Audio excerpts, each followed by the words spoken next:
are listening to Dr. Troy Munson with Words of Radiance. Now here is your host, Dr. Munson.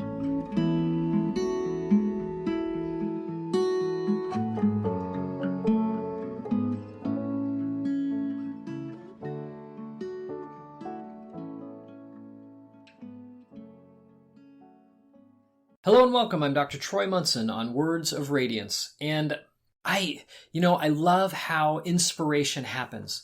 And I hope that you are inspired and that things happen in your life that just all of a sudden just grip you and change you.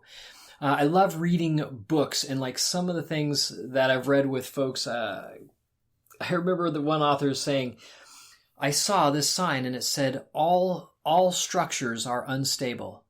And I thought, what a phenomenal spiritual truism is this. All structures are unstable. And I listen, I'm like, that's funny that you can just kind of see something in your world, so to speak, and all of a sudden it just speaks a great truth to you. And so my son and I were talking, and we were just talking about like how people can just have a warped sense of what they see. And then I thought, oh my gosh, that's like sunglasses, because my son had like a bunch of sunglasses on and we were talking about how funny that was, and it just hit me that we wear so many filters. I don't even know how we can actually see, to be honest. And so this particular Words of Radiance podcast is, how many filters do you wear? I challenge you to figure out how many filters do you wear. As you talk to people, as you say things, as you view things, as you go to social media and see stuff, if it triggers you, you have a filter. Now the question is, what is that filter? Do you have a filter of blame in front of your eyes and you see only blame everywhere? Do you have a filter of condemnation, that you feel condemned by everyone? Is that your filter with which you see the world? Do you have a filter of envy? Oh, I wish I had that. Do you have a filter of shame, that you're just not good enough, and that you've been so bad, so atrocious, so awful, that that's how you see everything? And everybody that says anything to you has that shame built into it, even though that's not how they meant it. Do you have a filter of guilt on everything? You're guilty. You've done wrong. You just can't even cope anymore. Maybe you have a filter of anger. You erupt at the slightest little thing. Constantly. You have this attack happening constantly in your mind, and you've attacked yourself so many times that that's all the filter that you see, and you constantly have anger and hatred out there. Perhaps you have weakness.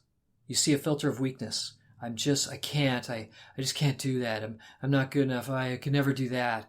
I'm just no good at anything. Do you have this filter of weakness?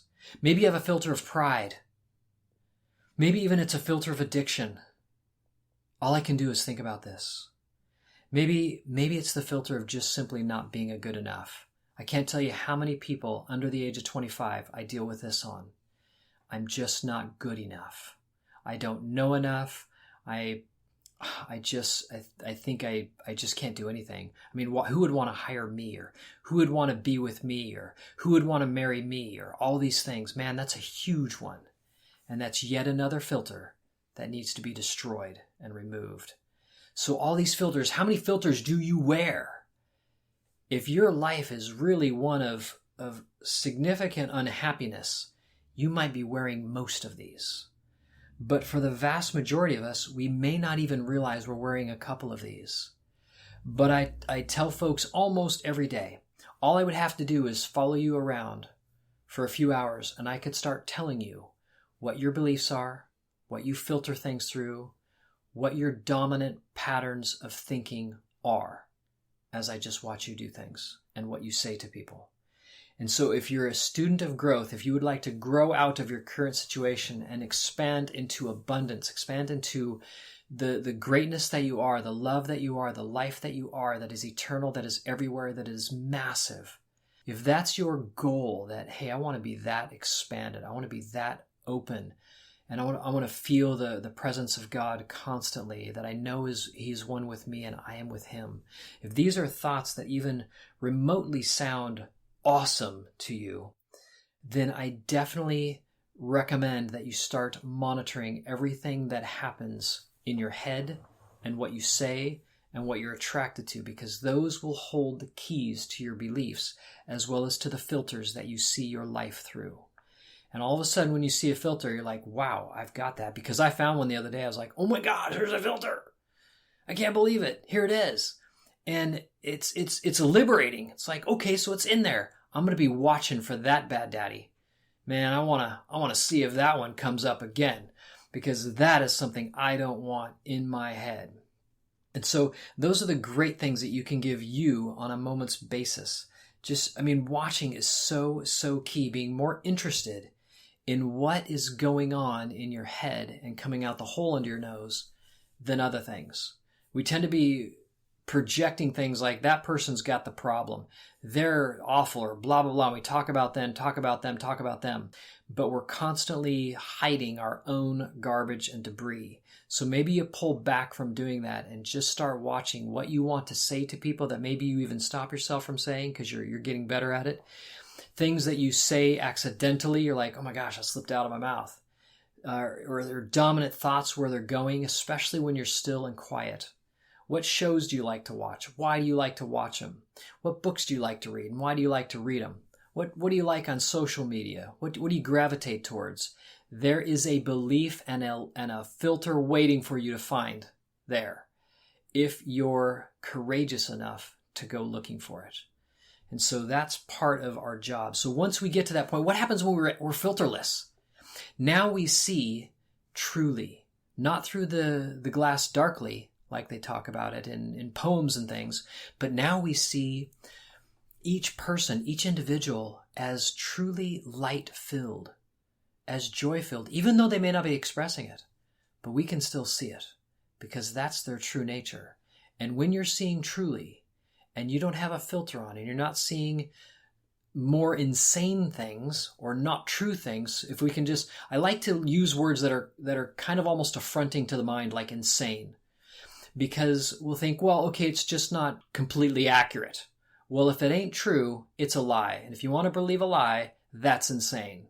So if we call it for what it is, it tends to be a little bit shocking to our thinking and kind of snaps us back into reality. What is the truth of reality? That is for you to find out. Now, I can tell you, and I have in many of my podcasts, but that's still a gift for you to give to yourself, that maybe I really could be happy, joyful, loving all the time. Yes, but you're going to have to get rid of a lot of the filters which you have put there by beliefs that you cherish. And you're going to start that process of not attacking your divinity over and over and over all day long.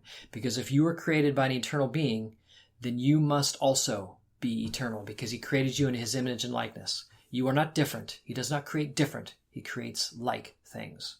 So I hope that resonates with you. I hope that almost frees you right there, just thinking about that possibility. And that you could give up a lot of the other things that you have limited yourself with over and over, and start seeing the world in real time and reality, rather than the fake, fearful, tainted, filtered world. So until next time, I'm Dr. Troy Munson on Words of Radiance. Thank you for listening to Dr. Munson's Words of Radiance. We hope you enjoyed our show.